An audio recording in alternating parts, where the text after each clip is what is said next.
ABC 10 News at 6 starts Much more now. important to have a Thanksgiving dinner, virtually with your extended family members than having Christmas in the ICU. That is the message from both local leaders and health experts. Still, millions of Californians have packed their bags for the holiday weekend. We're going to take a look at the latest numbers that indicate many are not listening to the warnings. We do worry that 2-3 weeks out from now, are we going to see that number increase as well? Doctors across the county are worried the surge in cases we are already seeing will only get worse after the holidays. How they're working to keep hospitals from becoming overwhelmed. As the work continues on coronavirus vaccines, how a manufacturing error led to some interesting results in one trial. It is 6 a.m., November 26th. Happy Thanksgiving, you guys. Thanks so much for spending some time with us early on this day. I'm Virginia Cha. Megan Perry up early as well to let you know what to expect if you're headed outside. Maybe you'll have your meal outside today.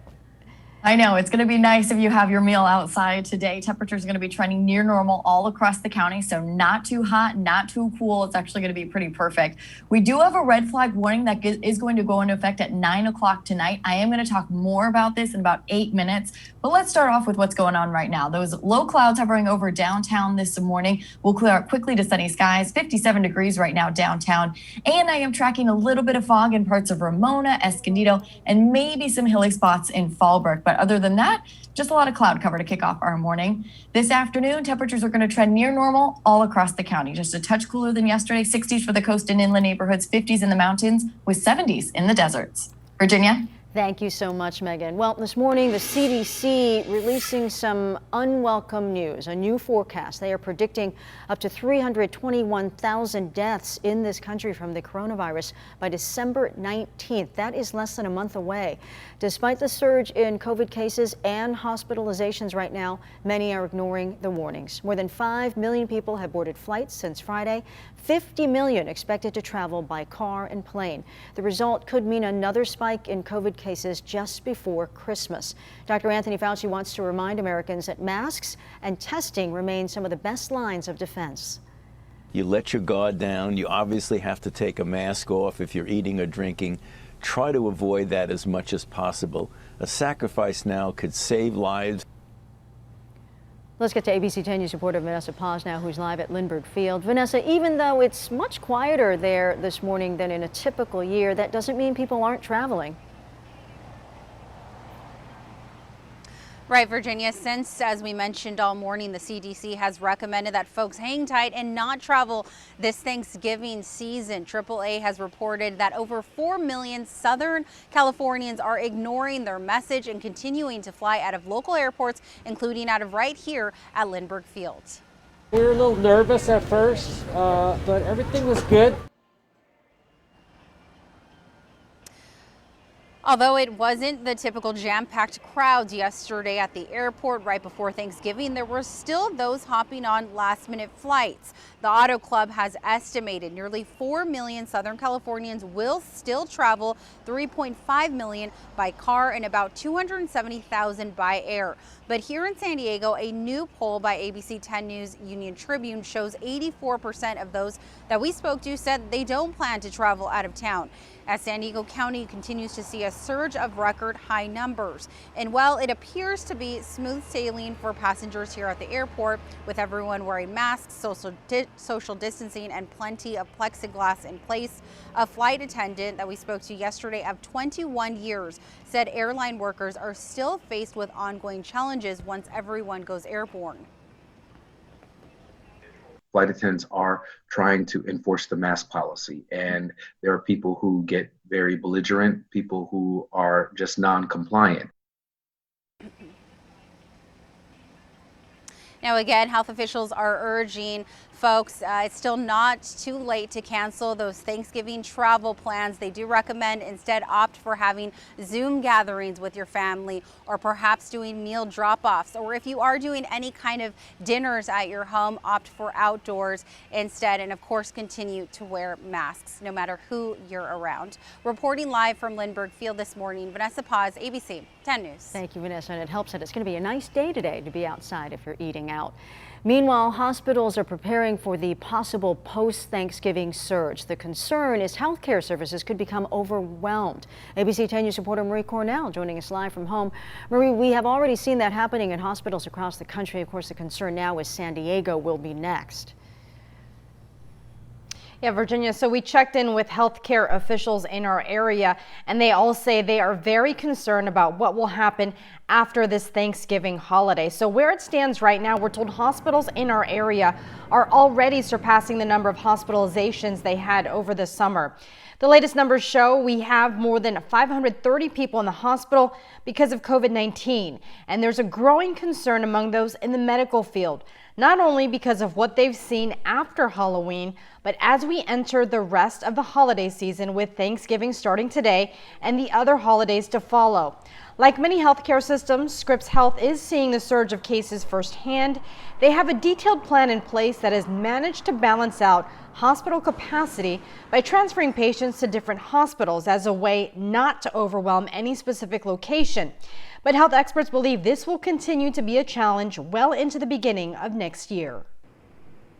What we're seeing now is what we had predicted. We do worry that 2-3 weeks out from now, are we going to see that number increase as well. New Year's Eve is December 31st. If you calculate just exactly what we're seeing now, people start getting sick in that first 2 weeks, and they get really sick and they get hospitalized, and then the intensive care unit comes. So I am very worried. We're also told that across the country, there's also the issue of outbreaks at hospitals.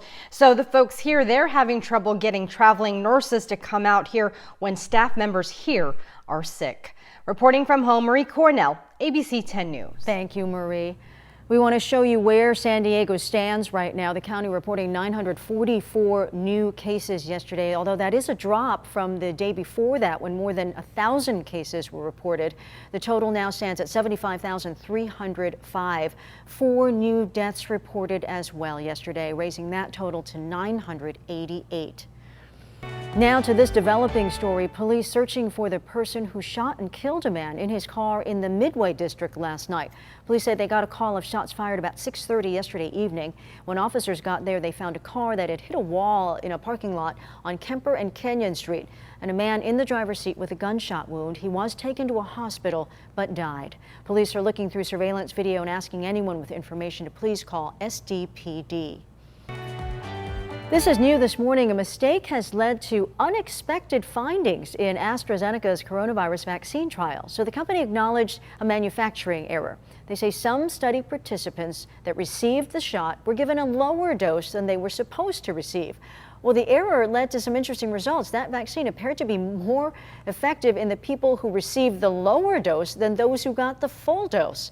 Well, meanwhile, the late-stage trials will be moving forward now with 2 groups. Right now, the FDA is reviewing Pfizer's application for its COVID-19 vaccine. And before it can be distributed here in California, a panel of top doctors and scientists appointed by the governor will do a review of their own. So here is the timeline on when those vaccines could reach the arms of Californians. The FDA has scheduled a meeting of its Vaccine Advisory Committee on December 10th. That's for the Pfizer vaccine. The agency is expected to issue a decision on whether to grant an emergency use authorization shortly after that. Now, if it's approved, it will then be up to the governor's scientific safety review group to issue a recommendation of their own. The California committee is on notice to be ready for a meeting either later in the day on the 10th or on December 11th. And, it's going to take a few days for the vaccine to really start flowing. Now, the California committee has promised to issue its decision within 24 hours of the FDA's to avoid slowing down distribution of the vaccine. But that means they may have as few as 3 days to review the safety and efficacy data. This is all part of an in-depth report in which we talked to 2 of the local doctors who are part of that review group. You can find the full story by going to our website, 10news.com. In a late-night ruling, the Supreme Court has moved to block New York's COVID-imposed limits on religious services. By a vote of 5-4, the High Court granted requests by the Catholic diocese and synagogues in New York to lift that state's attendance limits. Now, the High Court ruled that Governor Andrew Cuomo's orders violated the religious group's First Amendment rights to freedom of worship. The U.S. Supreme Court's ruling is a change in direction from their earlier decisions, which went against churches here in California and Nevada. In those cases, the court allowed the state's governors to restrict attendance at religious services because of the pandemic. Help is on the way for restaurants, gyms, and other businesses that have been financially devastated by COVID restrictions. So the San Diego County Board of Supervisors unanimously approved a $20 million temporary relief package. That money coming from the county's general fund, and it'll be divided among the 5 districts in the county, each getting $4 million. The money will go to businesses in industries that have been severely impacted by the restrictions in the purple tier, and that includes restaurants, gyms, movie theaters, and museums. They didn't do anything wrong. A year ago, we never would have imagined that indoor settings where people gather together would be dangerous because of a global pandemic. But the situation in front of us forces us to take unprecedented action. The money will be distributed in the form of grants. That means businesses will not have to pay that money back. We have a quick reminder as you work on your Thanksgiving meals. There are roughly 1,800 annual cooking fires just on this day, Thanksgiving. That's according to the Consumer Product Safety Commission. That is 3 times more than the number of blazes on any other day of the year. Here are some safety tips. Do not leave unattended food on the stove or in the oven. Yeah, that's how fast things can go up. Keep children a safe distance from cooking areas, and remember to turn those pan handles toward the back of the stove to prevent accidental knockovers. For those who like to fry turkeys, fryers can go ablaze within a minute. You see that there. Experts advise you to keep that fryer away from everything, your home, your garage, your porch. Do it outside where it's kind of out there in the middle of nothing. Well, holiday cooking gone wrong isn't the only thing bringing wildfire concerns. The National Weather Service says strong winds could bring renewed fire danger to SoCal. To our north, Southern California Edison has warned more than 76,000 customers they could be without power as they sit down for Thanksgiving dinner today. Meanwhile, here in San Diego, SDG&E notifying 2,700 customers they could lose power as well when those lines are shut down, possibly to reduce wildfire risk starting early tomorrow morning. That would impact people in areas including Alpine, Descanso, Julian, Pala, and Valley Center. Let's talk to Megan Perry about that, as well as the nice day today. So we're going to start out with a good one if you want to go outside. Absolutely. Today's going to be absolutely gorgeous. We're starting off with clouds. Those are going to clear out to sunny skies. I think most areas will be sunny by 9 a.m., maybe 10 a.m. at the latest. And then as we get into tonight, that's when the winds are going to turn offshore and we will be dealing with those Santa Ana conditions. So a red flag warning here locally begins at 9 p.m., lasts until 9 a.m. on Saturday. Anywhere in that red, we're looking at gusts in the 20 to 40 mile per hour range with isolated gusts of 50 miles per hour or higher for the more wind prone areas. So Big Black Mountain, Hellhole Canyon, Potrero, Campo. I think Alpine may see gusts up to about 50, but that's kind of what we're looking at as we head into tomorrow morning. Tonight into tomorrow morning is when those winds will peak. You can see some of those patchy low clouds and fog in Poway this morning. Also some clear skies. Temperatures this afternoon, all about the 60s for the coast and inland neighborhoods, 50s in the mountains with 70s in the deserts. Virginia. Thank you, Megan. Facing a difficult Thanksgiving as the pandemic keeps a lot of families separated, we have some ways to help battle the feeling of isolation. Helping local nonprofits make it through this pandemic. The USD class that is making sure students give back to their communities.